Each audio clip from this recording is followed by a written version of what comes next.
Hi everyone. Welcome back. This time to Roger Moore's area, and it's once again Evo, Rambo McLean for life. And I'm gonna review now the first movie that Roger Moore did in 8th installment in James Bond franchise, and that's Live and Let Die. Came out 1973 and was directed once again by Guy Hamilton, who directed Goldfinger and Diamonds Are Forever, and of course was written by Tom Mankiewicz. The song was also performed by Paul McCartney and the Wings. Was written by Paul McCartney and his wife, I think Linda McCartney. Was performed by their band Let Die. This is actually the first movie that Roger Moore did. Yes, it was the first movie that Roger Moore did. The producers asked Sean Connery if he would return for the eighth installment in James Bond franchise, but Sean Connery said no. After Diamonds Are Forever, which came out 1971. But yeah, and Leon Let Die. What can I say? This is actually my childhood film. Just like I stated that for Sean Connery, the most I watched Diamonds Are Forever. For Roger Moore, the most I watched was Live and Let Die, and I think was For Your Eyes Only and Octopussy. But the most I watched Live and Let Die and For Your Eyes Only the most. Those two movies I watched the most. And this is gonna be kind of difficult to rank Roger Moore films, my favorite from my least favorite, because as a kid I grew up with watching Roger Moore more. I said twice more, but yes, I watched Roger Moore's James Bond more than Sean Connery. By the way, Sir Roger Moore passed away 2017, 23rd May. So rest in peace, Roger Moore. And definitely, I'll say that Roger Moore, in my opinion, is my third favorite James Bond, and he's the most underrated. I mean, the most underrated Bond. I'll say he was a good Bond. He was definitely the best Bond. Me and my friend always loved Roger Moore and his movies, and this is gonna be kind of real difficult. But watching this movie today, this is the old Blu-ray. But watching this movie today, I have to say that it definitely is in my. I think I'm gonna, instead top 10, gonna probably do top 15 favorite James Bond films, and this is definitely my favorite Bond film. And also, I think it's now my third favorite Roger Moore film. My first one is actually gonna be Moonraker. Yeah, that's a shock. Because everyone hates Moonraker, but I love that movie to death, which I'm gonna get to. I'll explain why. My second favorite will be For Your Eyes Only, and I think this is gonna be my third favorite Roger Moore film. Maybe I'm gonna switch it and change it, but I really love Live and Let Die. This was the movie that my aunt taped for me on my request. My mom, my late mom, rest in peace, my mom. She passed away in 2007. I asked her if her sister could have taped me this movie, Live and Let Die, and she asked her, and she taped this movie on my request. My aunt taped this movie because my mom asked her to. This is also the disc. It's an old disc, but I do like it. Live and Let Die. Yeah, she taped this movie, and I really have a lot of memories, because I think this movie, like I said, this movie and For Your Eyes Only were the two Roger Moore movies that I watched the most. And I love this movie to death. I love this movie. I really do think that Roger Moore stated in his DVD commentary that this is his second movie, that he thinks that is actually his second best Bond movie that he did. The Spy Who Loved Me is his favorite. He always considered that movie to be his best. He said that this is actually his second best that he did. I agree.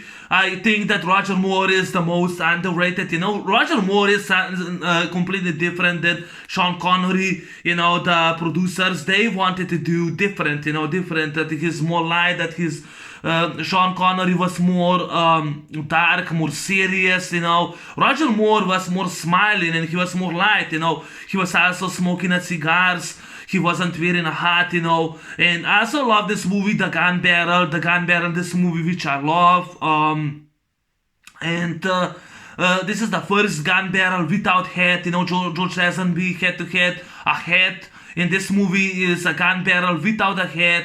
And this is the first movie in which it's not in the opening sequence after gun barrel. It's not stated that Bond is like the star in the film, but actually it shows the death of three British agents. One was in New York, one in Harlem, New Orleans, and the other in the fictional country San Monique. It's a fictional country. Yeah, Live and Let Die was actually 8th installment in the franchise, and it was actually the second novel in the James Bond. In Ian Fleming James Bond's James Bond series. It was the second novel. The movie was like, the budget for this movie was actually $7 million. Made worldwide $35 million, but made box office hundred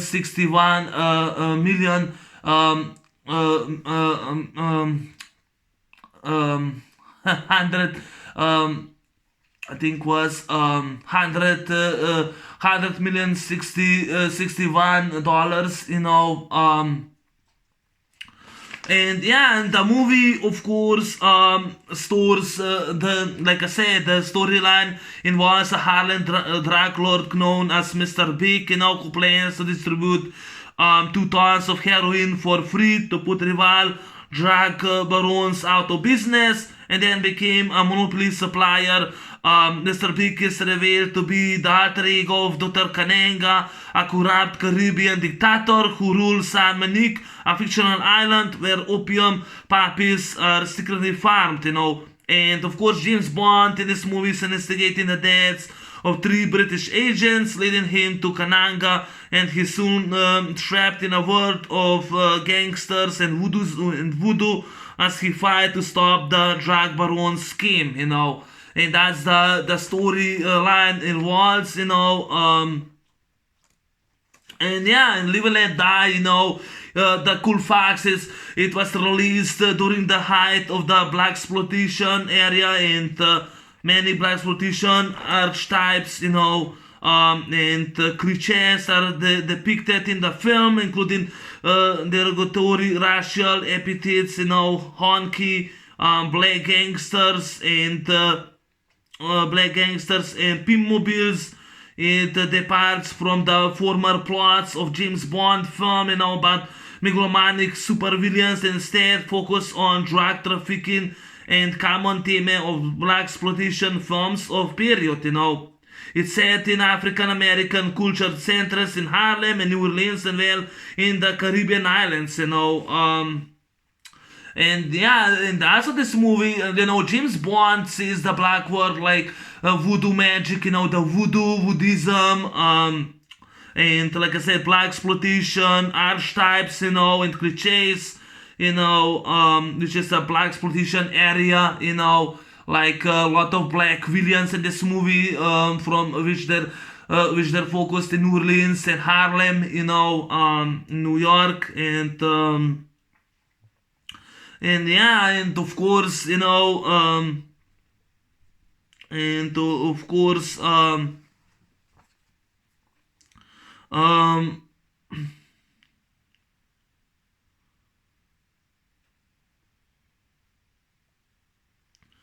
and of course, the movie is more focused on gangster and Buddhism, and James Bond is investigating the murder of 3 British agents, which also leads him to who also listen to this to this gangster heroin drug trafficker in Harlem, Mr. Big, who leads also brings him to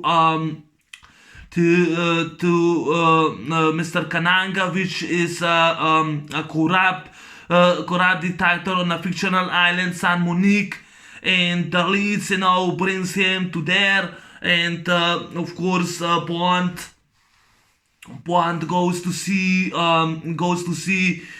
San Monique. First he goes in Harlem, and he's been kidnapped, and you also see that the taxi driver who from the airport drives Bond, this guy who's supposed to be taxi driver,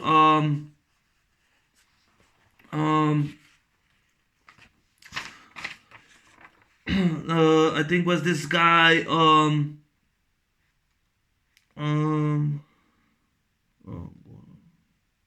Whisper, played by Earl Jolie Brown. Whisper, he goes and fires with that mirror, the driver, and Bond has an accident, and he remember the driving's license and the driving, and the lead brings him to Harlem in that store, and of course he's been then kidnapped, and he makes Mr. Big, and Mr. Big tells him to kill him. And outside Harlem, Bond uses his martial arts and escapes two pursuers, and he meets this guy, Lon Staton Strutter. He's at CIA, works with Felix Leiter. He escapes, and and of course, Bond also meets Solitary. Jane Seymour plays Solitary, and he meets her, and he says that the cards, that they're gonna be lovers, and of course, I love when Bond, Bond, he goes now to San Monique, and he goes. He meets, what's really awesome, and this movie is also awesome, and this movie is also more dark and more serious, in my opinion, than goofy. I would say that's more serious and more dark, because Bond, he goes in San Monique in hotel, and he finds out that Mrs. Bond, that he's not married, but then Mrs. Bond is waiting him. He goes in this room, and someone puts a snake in his room, and of course he uses like that spray and the fire to kill the snake, which is great, and of course someone took his gun. He grabs a cigar when someone attacker shows up with gun, and he smokes them and throws the gun, and finds out this Rosie, this girl, Rosie, she works for CIA by Felix Leiter.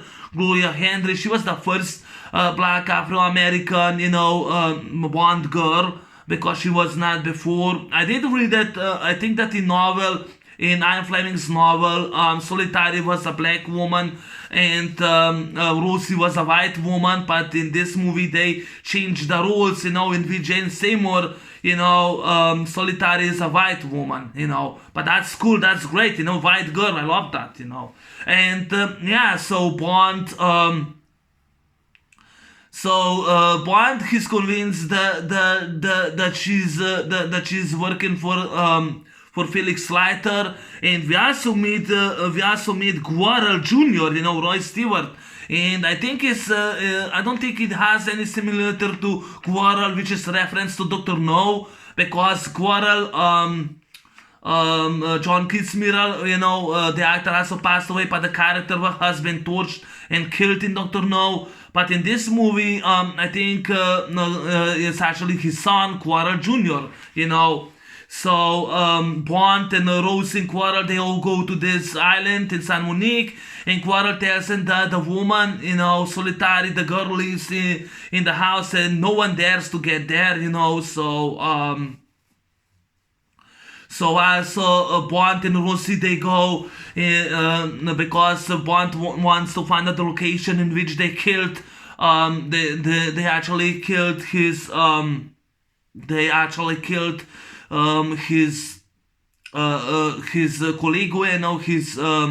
his fellow agent, and he finds out that this girl Rosie, she deceived him. She lied, and he tried to find out, but Rosie, she gets killed when she runs away from Bond, and Bond finds those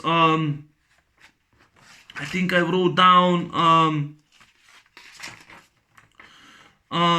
he finds those opium poppies, the field of opium poppies, which they are farmed, and he's a drug trafficker. He's trafficking drugs from San Monique to New York and New Orleans, which is brilliant, and he's doing for free. He wants to be the drug distributor and one of the biggest drug lords of all time, to rule from the U.S. and the fictional Jamaica, island, San Monique, and Bond finds those puppies, and there's also the scene, which we see, this scene behind, this scene, in which is Bond he's on this kite, and he's flying, and he's smoking a cigar, and he goes, and kicks one of Kananga's men, then he goes and convinces Solitari that they're gonna be lovers by putting those lovers, that cards, convincing her. He tries to turn her around, and I enjoy that. I enjoy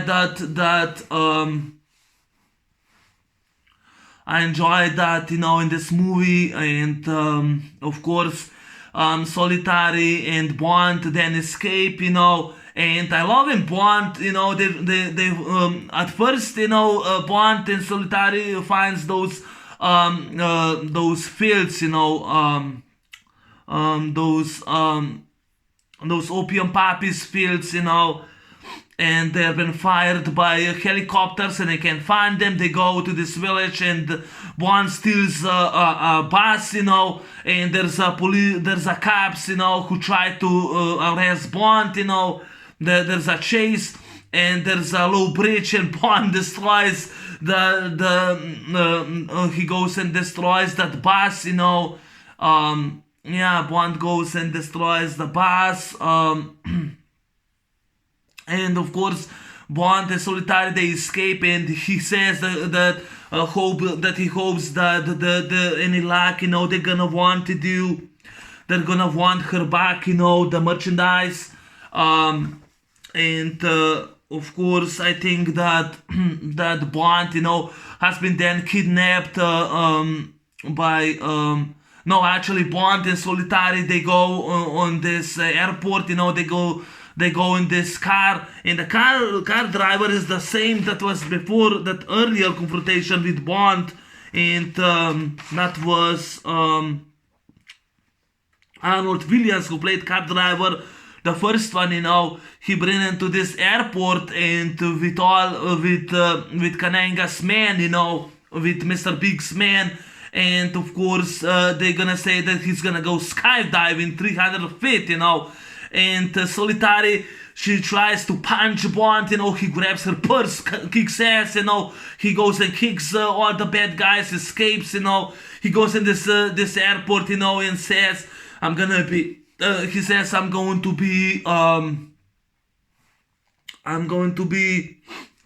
be your instructor to this pilot student, and they're escaping. They destroys the wings, and Bond, of course, escapes them, which was great. And also there's this crocodile farm, in which Bond, goes to this crocodile farm. That was actually a few stunts, when he's left on this island, by Tihi,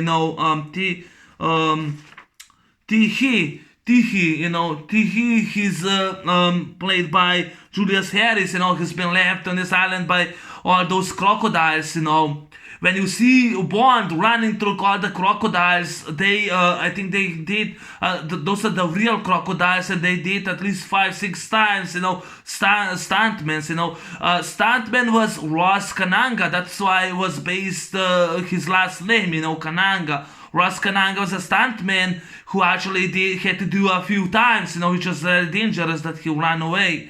In this crocodile farm, Bond destroys he goes and destroys the drug laboratory, he goes and destroys the drug's lab, and he also steals one of the boats, and that's my favorite scene, the boat chases through swamp Louisiana, and I wrote somewhere down, Bond uses Glastron speedboat, in the Louisiana boat chase, which was filmed in Bayou de Alemans, and this is the first time, that's just 1 hour 30 minutes in the movie, and this is actually the first time that we saw the character Sheriff J.V. Pepper, played by Clifton James, Clifton James was also, he passed away in 2017, just like Roger Moore. So, but yeah, Clifton James was also in Superman 2, which I love to death, that movie. But he was also, J.V. Pepper was later in The Man with a Golden Gun in Thailand, and know what was his character doing in Thailand. But I prefer his character in this movie than the next one, So I love Sheriff J.V.W. Pepper, who's chasing those madmen, and we have such a great boat chases, or there's a wedding, they destroy the cake, which I love that. I mean, I really love this film. I love this movie to death. Definitely my third favorite Roger Moore film. And we have I love the New Orleans chase, and the boat chases are my favorite sequence. There's J.V. Pepper who captures Mr. Big or Mr. Big Kananga's henchman, Adam, played by Tommy Lane. He captures him, but he escapes. He still goes with the car, and he goes and steals, J.W. Pepper's, I think was cousin or son-in-law, who stole the boat, the Glastron, the fastest boat, the speedboat. He stole it while he was chasing Bond, and Bond's been chased by other men, the speedboats, which is so great. I love the boat chase sequences, and I also love J.V. Pepper, because he also hits Roger Moore's speedboat, with the gun. I have read that Roger Moore really did hurt himself, during those boat chases, and he also did complete the sequences because he was only sitting, in the boat, but he hurt himself, I read that. I did also wrote Sheriff J.W. Pepper's beautiful quotes, because I thought was great. I love the guy in this movie so much, when those two guys, the trooper shows up and making fun of him, he goes to them and says, by the powers invested in by me in this parish, hereby do commander this vehicle and all those persons within. And that means you, smartass. I love that. And that means you, smartass. My God, I love J.V.W. Pepper. Why he was not in this cover writing, or at least we got picture of him, But I love that. And that means you, smartass. Or when this guy, while they're running, when they're chasing, Jason, those boats, they put some barricades, but Bond anyway goes through, and and of course they says, shoot this your cousin-in-law, and of course J.W. Pepper, he goes with a fast car, and this guy, with slow vehicle, he goes, and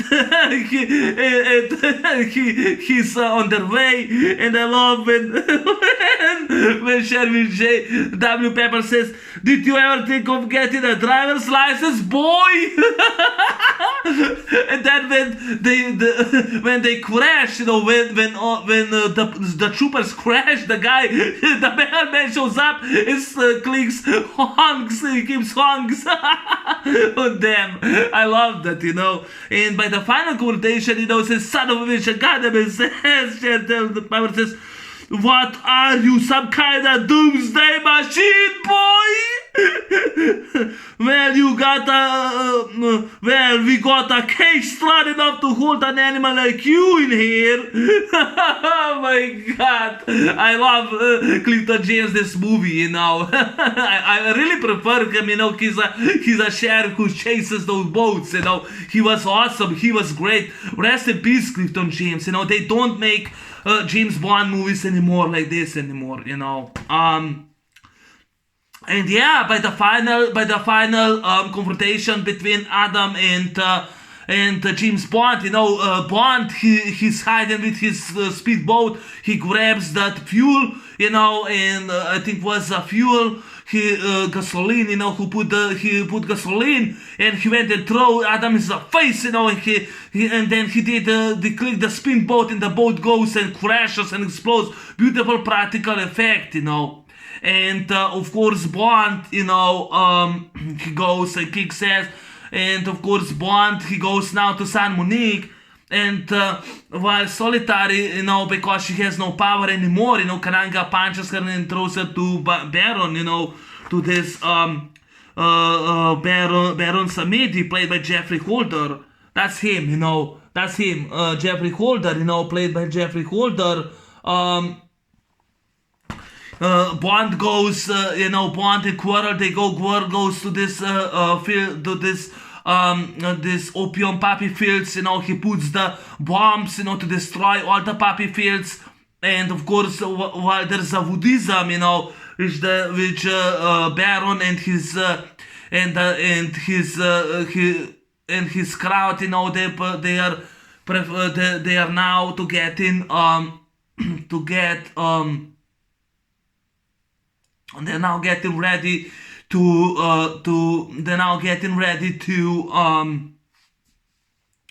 they're getting ready to kill Solitary, because she betrayed, because she lost her power, And Bond, the first time he goes with Smith and Wesson, although even though Bond had Walter PPK, he never fired with his gun, But he was fired with Smith & Wesson model, I think was, I wrote something there, I think was model,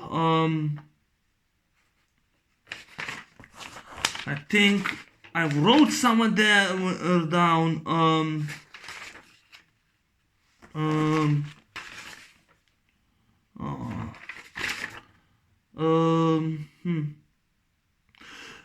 model 29, And yeah, this is the first time he was also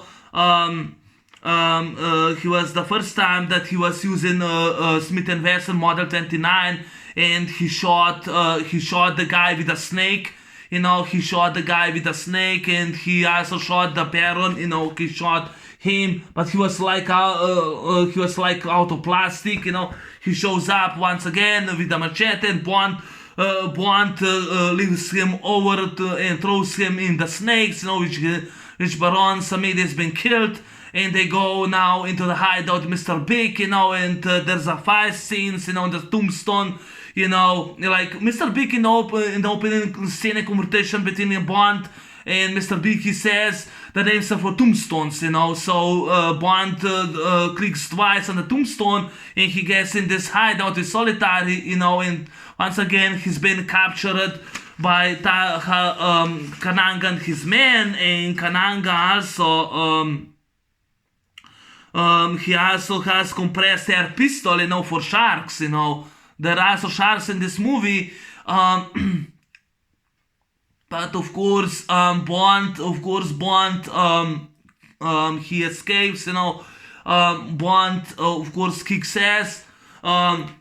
He's been tied with Solitary so that he's gonna be thrown to the sharks, and of course, Bond, he uses electric magnetic switch, I think is magnetic wristwatch. He uses magnetic wristwatch, and he goes and cuts the rope. I read that was Roger Moore's favorite gadget, from Q, magnetic wristwatch. And of course he cuts the ropes, and he arrests this guy. Whisper, he kicks him. He closes him in that vehicle, and he fights off Kananga. Kananga has a knife, They both fall down. They both fall in the pool. There's a shark, and he uses from that air compress, that bullet, and puts Kananga's mouth. And Kananga, he goes off. He flies out of the pool and explodes. Practical effect. I enjoyed that. Now Bond and Solitaire, they go on the train, and he shows up, and fights again with Bond. He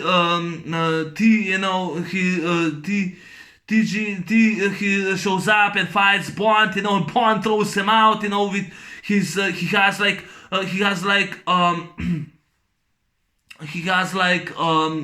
that arm.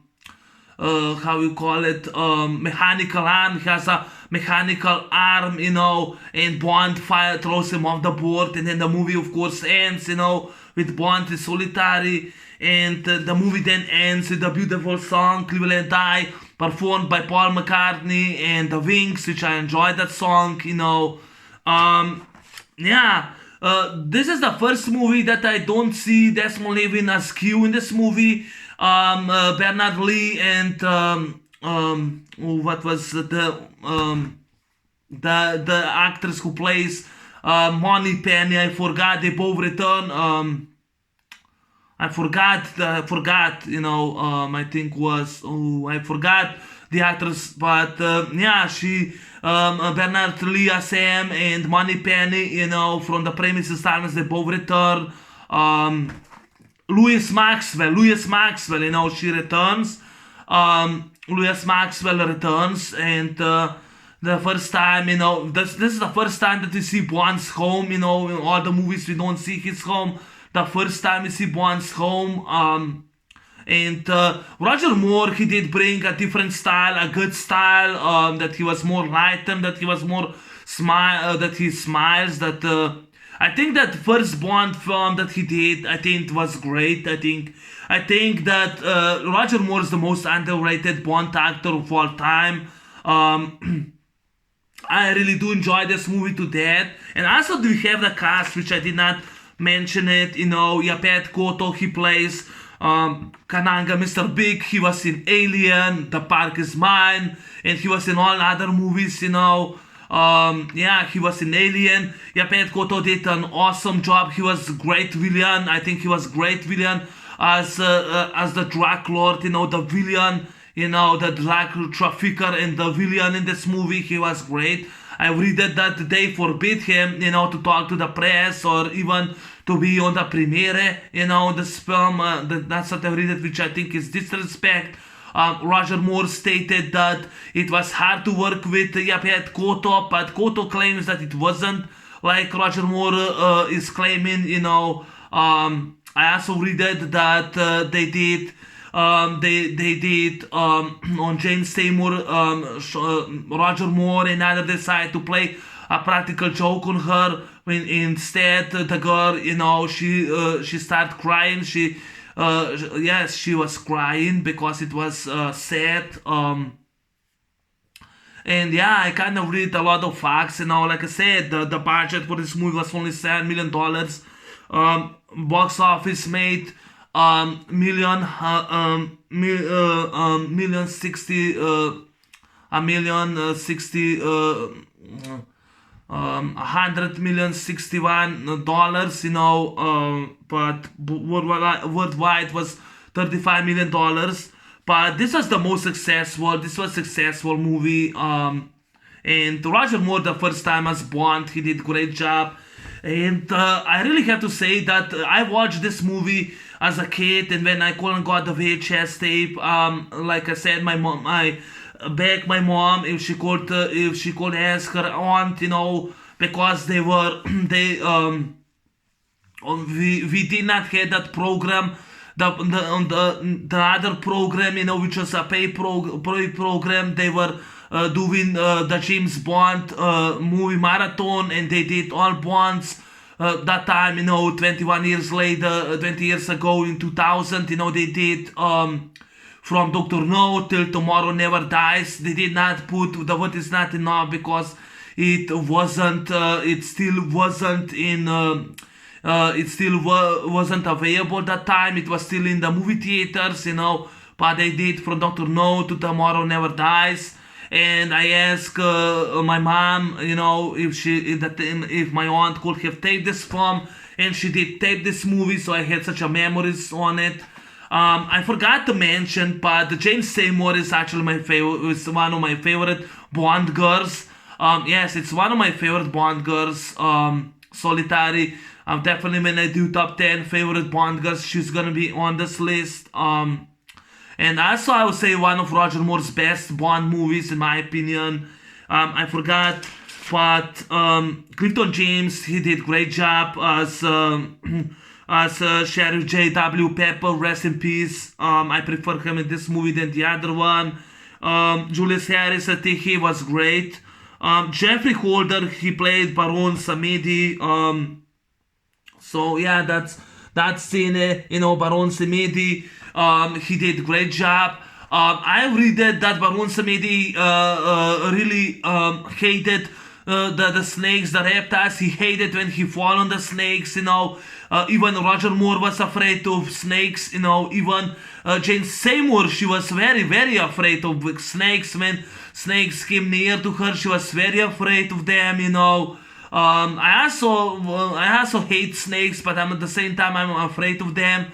I hate them, because they're really scary reptiles, in my opinion. That's why one of the reasons why I'm so afraid of them. Even as a kid, I was so afraid when I saw the first time snakes in TV. But of course, when I used to be a Boy Scout, yes, I was by a Boy Scout, in 8th grade. How you call him, our leader, he brings all those snakes, but they were harmless snakes, He put me around the neck.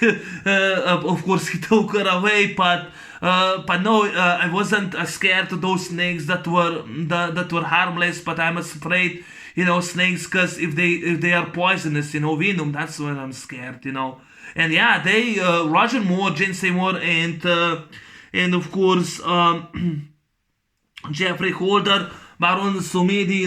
He hated that he had to fall on the snakes. He hated that, which I completely understand that. Of course, David Hedison, he later returned as Felix Leiter in License to Kill. He did okay.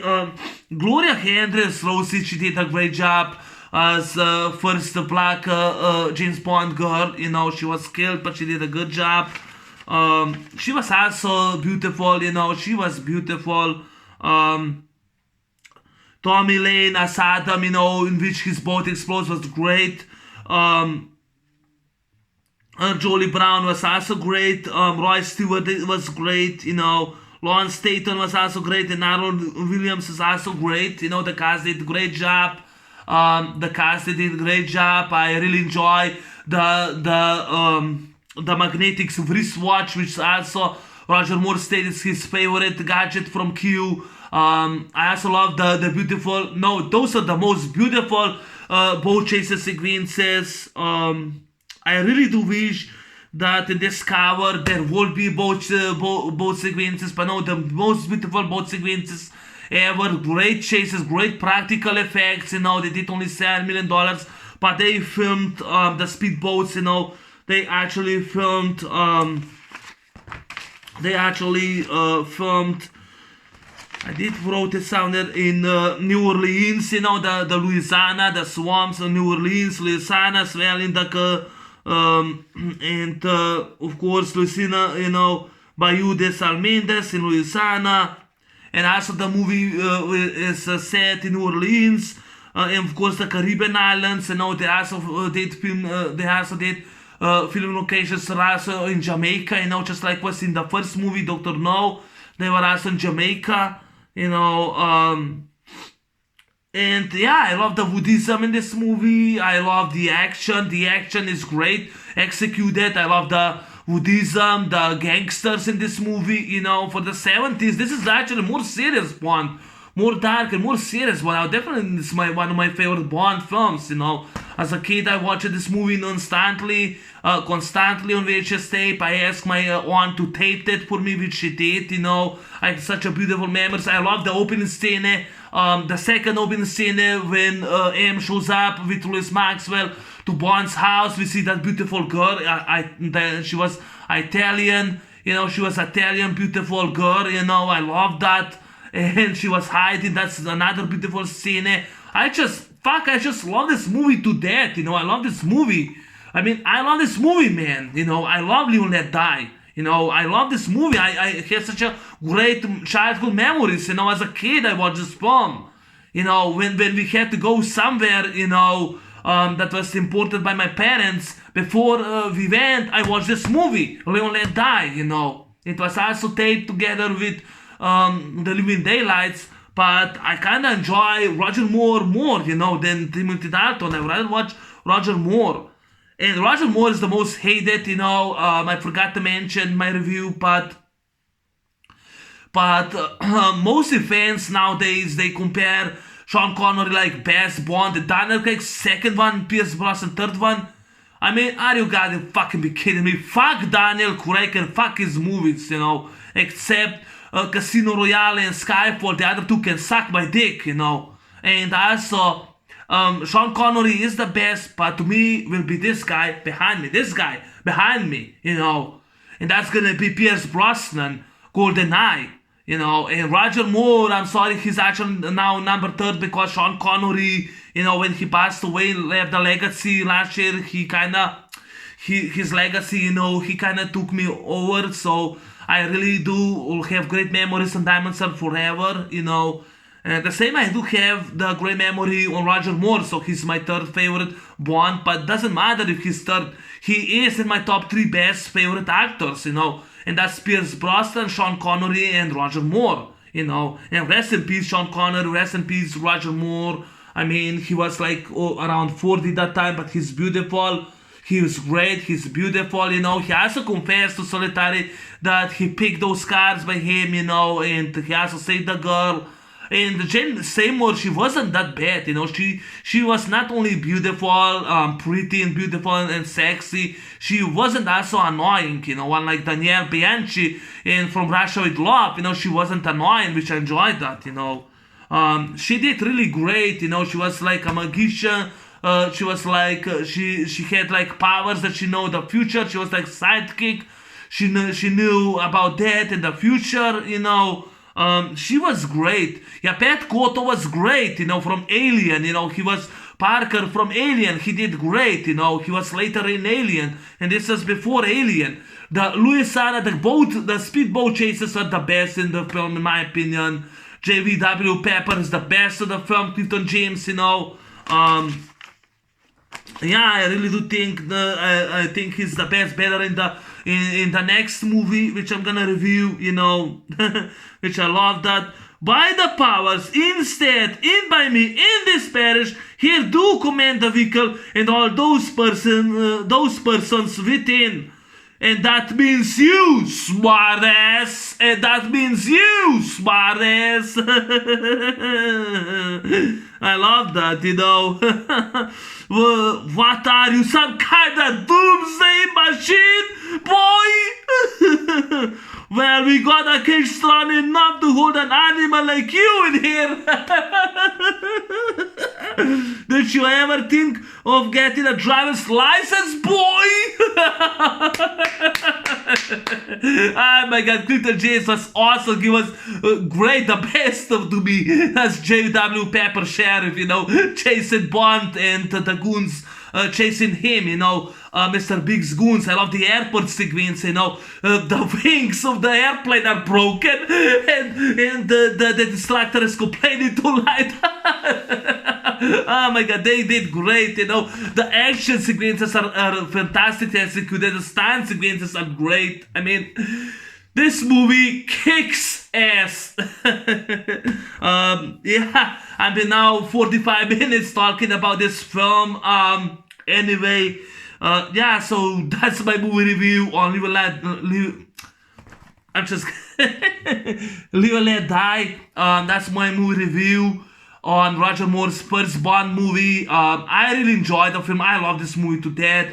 It is my favorite Bond movie. It's my childhood movie. I have such a great memories of my childhood. And Roger Moore, he also visited us in Slovenia back in 2002.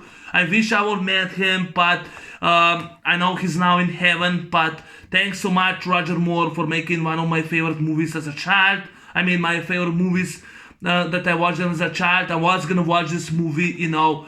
Live and Let Die is dark, is serious. I think that this movie, you know, 6.8 on IMDb deserves a higher, you know. Oh, Sean Connery is the best. So what's Roger Moore? He's a goofy? You know, no. He's not. This movie is very, to me, you know, Roger Moore said that this is actually his second best Bond that he did. I agree.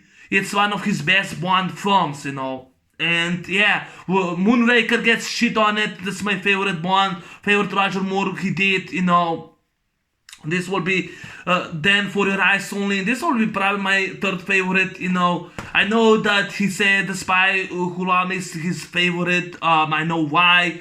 But when I'll review that film soon. Live and Let Die. By the way, Harry Styles and Broccoli, they did a great job, you know, producing this film. Roger Moore as James Bond, Ian Fleming's Live and Let Die.